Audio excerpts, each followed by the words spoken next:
Ladies and gentlemen, welcome to this quick guide showing you how you can complete the time trials between March 4th and March 10th. Starting off with the Power Station RC time trial, as always, you're going to need an RC Bonito in order to be able to do this one, but that's up to you if you find that worth it, as you also need a arena workshop in order to be able to use and or purchase this.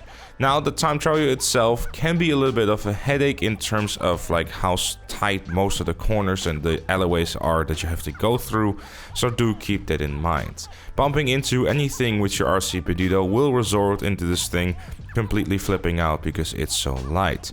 On this section right here, you're about to take this jump, but make sure to land on all four wheels and let go of acceleration so you don't start doing twists and turns that you don't want to do, because again, the RC Bonito is very light. In this section here, you want to make sure to stick in between those and try not to hit the sides, because again, like I mentioned, one single hit with the RC Bonito has a possibility of sending it flying. Overall, another thing that I can tell you too is you don't have to precisely hit the checkpoints. Typically, you have a pretty wide range of where you can hit them, so don't worry about that too much. This time trial really is about being patient with how you approach the corners and how you go through sections, primarily because you do have about 10 seconds to spare, so don't be too afraid with potentially bumping into a pole and then losing some time. You don't really have to worry about that too much. Other than that, it's just really making your way to the finish line, and it should hopefully be relatively easy.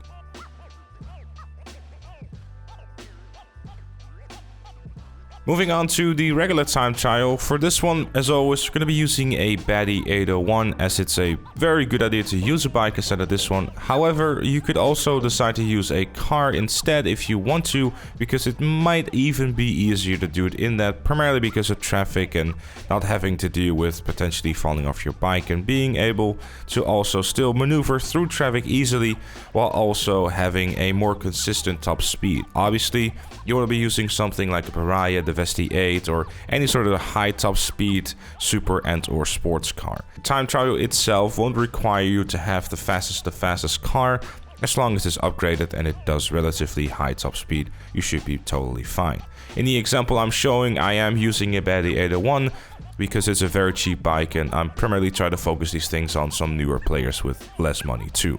Now, if you're using the Baddie 801, obviously you want to be using as much wheelies as you possibly can, because that's where the Baddie 801 does get its top speed from. Now, during the last section where you have to take a few more corners, leaning forward in order to still get a little bit more speed is definitely a good idea.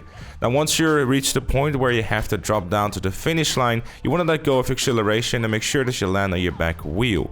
You could even decide to use your brakes a little bit for some extra security. Obviously, if you're using a car, you don't have to worry about that.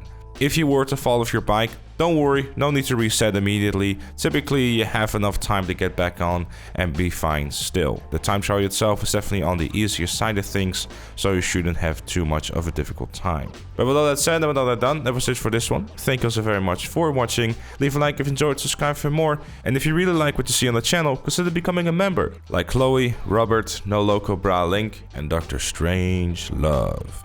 Join them by clicking the join button down below. Thank you again for watching, and I'll see you all later.